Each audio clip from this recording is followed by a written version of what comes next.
ध्यान से सुनिएगा। ये धनिया परसनिया का बा, हर तोहारो कहानिया का बा। क्या गाना है यार ये धनिया परसनिया का बा, हर तोहारो कहानिया का बा। थोड़ा सा कयूज का कमीक करिए राजा जी, थोड़ा सा कयूज का कमीक करिए राजा जी। कमर भके साड़ी मेरा एक करिए राजा जी, कमर भके साड़ी मेरा एक करिए राजा जी, कमर भके साड़ी मेरा।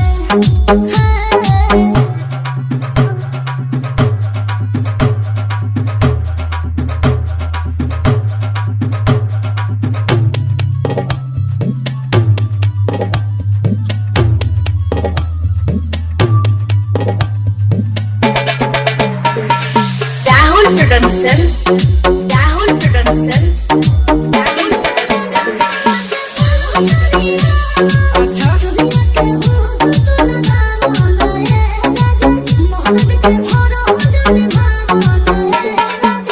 एगो धनी अनीता सराम करे दा, बानी मरा अनीता पराग रहे दा।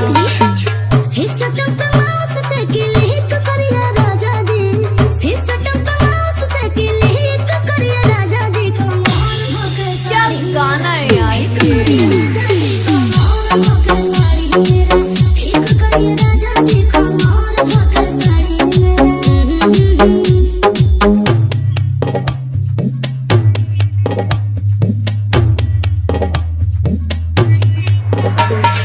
Rahul production, Rahul production, Rahul production, Rahul production.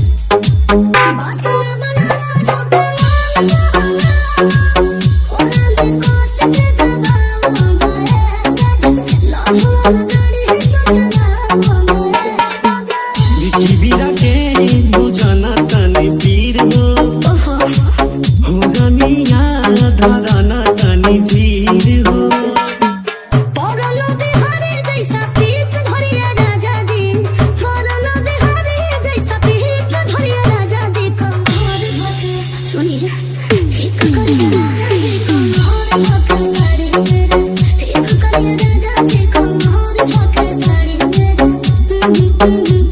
Thank you.